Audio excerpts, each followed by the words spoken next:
Right, so from 6 realms, wherever we are born, we are always suffering, and especially when we are born into hell, so that's where we really go through a tremendous sufferings. And according to Dharma, there are 18 different hells. So I always joke, when you say go to hell, we have to say which specific hell that you want me to go. All right, so these 18 hells are divided into 6 hot burning hells and 6 cold freezing hells and 1 neighboring and 1 ephemeral hell. So total together it's a group of 18 different places where we can be suffering when we are born there. And the first one is called a reviving hell. So why we call this reviving hell from the hot burning hell? Today when we are alive, when we fight physically, killing someone else or being killed ourselves, or people who are actually committed suicide, so those beings will be born into that reviving hell. When we are born into this reviving hell, the moment you manifest into this reviving hell, you would actually see all your enemies there, and because of our negative karma, there will be weapons in our hand, and we want to attack and destroy our enemies, and we would just go and attack. And unfortunately, because it's the karma that we are paying, and we've been really kind of attacked badly and killed ourselves. And again, there will be a sound from the sky saying that revive.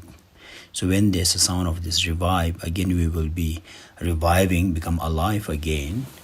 And again you will see your enemies, and then you wanted to kill them again. So for like thousands of years that you will be killing each other, and reviving.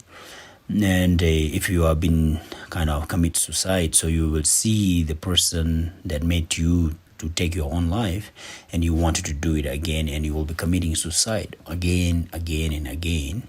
So this is what we call it, reviving hell. And in the second, we have this called black line hell.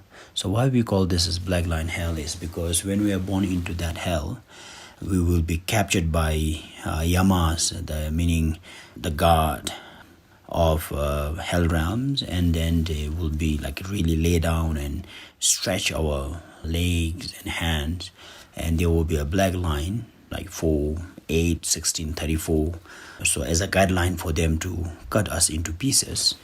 And once they black line us, and there's this burning saw that will just saw us into pieces.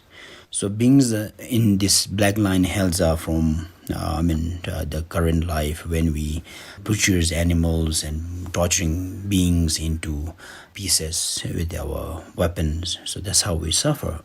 And there's this crushing hell, the third one. And in the crushing hell there's when we are born there, there's this huge vessels or the mortars where beings in the crushing hell will be pour inside it. And then there will be these huge burning hammers, of course, held by yamas, again, the god of hells. And they will just pound us inside that vessels, and we've been really crushed into powder. And the moment they lift up their hammers, we become alive again, and again being crushed. So that's why we call it crushing hell. And sometimes there will be a moment that where you don't hammer yourself, somehow you are in the corner, but at that time the wall of the vessels turn into the animals that we have killed in this life, So suddenly you start seeing the animal that we have killed, and they will just attack us. So, for example, these are the karma that when we crush mosquitoes, cockroaches, and all the insects that we crush between our hand or on the ground. So this is how we get crushed ourselves in the crushing hell. In the 4, we have this howling hell, and when we are born into this howling hell, there's a huge burning metal house.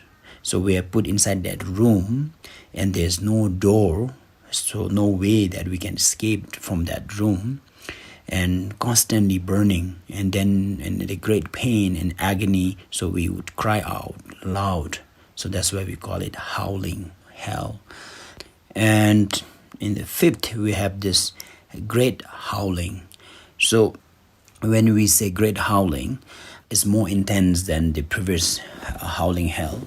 In this hell, there are two rooms, metal rooms.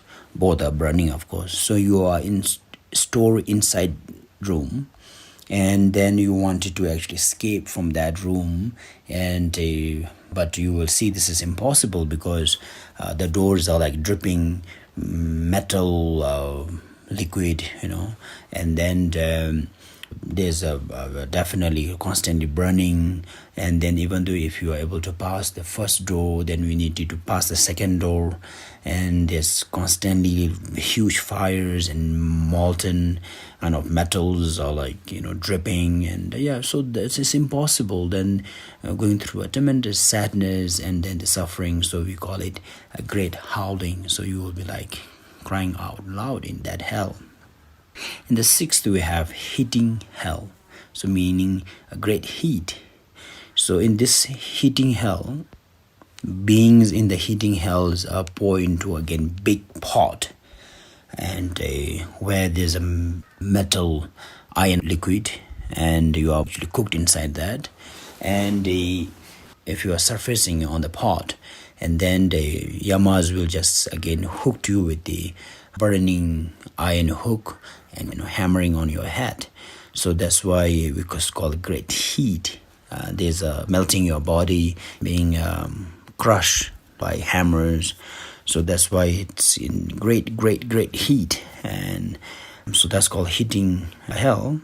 And there's an intense heat, so that number 7. And that intense hell is the beings who are born there in the huge metal house, again burning house. Workers in the hell realm will just capture us and put a trident from our heels and our anus, coming out from our shoulders and our crown, and on top of that, tying our body with burning metal chain, and it's like barbecuing, on the skewer. So that's how we actually been tortured in the intense heating hell. When we think of it, it's quite possible because how we Asians actually eat some of live animal, really roasting on a fire, on a barbecue. So if you could do this to animal, why not to us, right? So the last one is called Hell of Ultimate Torment. That is like all 7 hells together kind of sufferings. So in that great torment hell, we are actually roasted inside the fire where the metals have been burned, and the yamas will just capture us and put inside that fire, and there will be a blower constantly blowing air into us, so the fire will be greater, and we'll be crying in the great pain.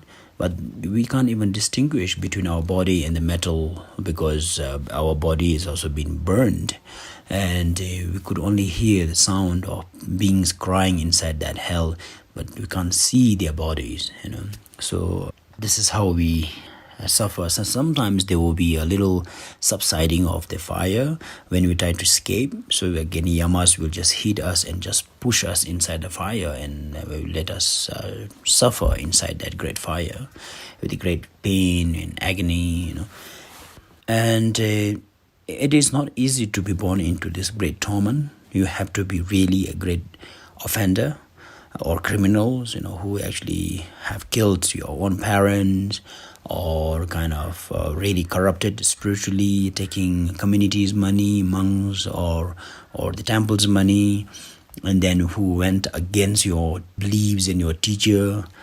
And then the people who are really kind of biased about their religion, their belief, For example, we say we are this tradition, our masters are great, we are this lineage, and then abusing others and discriminating the Buddha's teaching, And even between sects, I'm talking about here. So these are the offender that can be born into that great torment. And a few of us must be thinking, this is kidding, it's exaggerating, it's impossible. And unfortunately, I wish I could think the same, and I wish this is just mythology or a myth or kind of fabricated kind of religious kind of fear-orientated story to behave ourselves. Unfortunately, it is not. And proofs are like when we have nightmare right now, as a human being. In the dream, we go through tremendous suffering, nightmare, get traumatized, and we woke up with a great fear. Sometimes our pillows are all wet because we have been crying in our dream, and we will be really disturbed.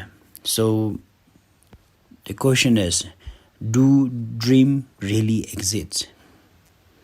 Nobody have captured, and yet we have had a lot of bad dreams, and we do really suffer. So from that experience, our mind travels into dreamland, and our mind really suffer there, and when it returns to our body and we just become alive again, right?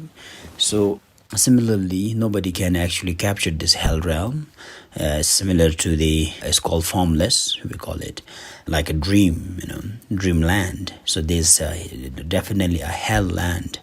And when we leave this body, our soul will travel to that hell realms, and for eons and for thousands of years we will go through those sufferings because we have done this negative karma when we are alive, and we have to go through that. So if you do not believe in your dream, and it doesn't really matter to you if the bad dreams and sufferings and those dreams, and if you are quite confident, life after your death is like what? It's like just be in the air, It's like how we fart. We can smell it when we fart. After that, it just become an air. And then, good for you. Otherwise, there's a life after death. Even scientifically, it's proven now because there are incidents that medical doctors died, heart attack, for example, and they were declared dead, technically, medically, and they revived after 5-10 minutes, and the doctor was shocked because as a doctor they never believed there's a life after death because that's what they have studied. And of course they could see the body, but they can never capture mind of the human beings. And as a doctor themselves, so they experience light and some experiences even after they really kind of died, So so they definitely say there is life after that. You could just find this on the internet. There are many doctors who talk about it and who even research on it, and so there's a life after that, my dear friend. And so we are more or less confirmed, including myself, that we will definitely be born into those hell realms one day. And we just make, I guess, prayer and wish that we maybe die during the winter so we could enjoy burning hot hell, I guess, being born into this Himalayan cold weather. And this is how it works.